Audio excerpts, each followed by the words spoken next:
esgarrinxades utòpiques. Avui parlarem del Clan de Serràpita, de la Montserrat Espallargas, publicat per Pagès Editors. Hi ha diferents aspectes d'aquesta novel·la que crec que caldria destacar d'entrada. Primer, que engega una nova col·lecció dedicada especialment a la novel·la negra en aquesta editorial ponentina. Segon, que és la guanyadora del Premi Ferran Canyameres de novel·la 2017. Tercer, que està escrita per una escriptora de Barcelona, però utilitzant el dialecte mallorquí.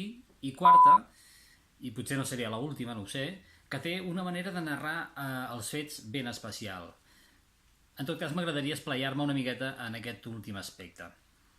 La novel·la comença amb la mort del rector de la Universitat de les Illes Balears, com no pot ser d'altra manera. La seva mort està explicada en boca de fins a 5 personatges que tenen diferents graus d'afinitat amb el mort.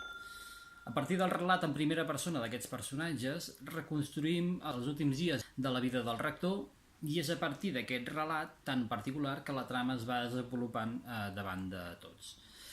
A cada capítol, el to, el discurs i el llenguatge s'adapten al personatge narrador i això fa que agafi un matís diferent i que podem anar descobrint la seva personalitat a través de les seves pròpies paraules. La trama avança molt de mica en mica, un retall a cada capítol des del punt de vista de cadascun dels personatges fins que es retroben tots al final.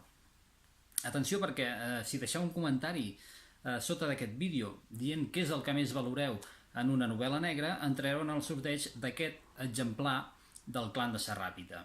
I d'altra banda, com sempre, si us ha agradat aquesta ressenya, podeu fer m'agrada al vídeo i us podeu subscriure al meu canal. Moltes gràcies.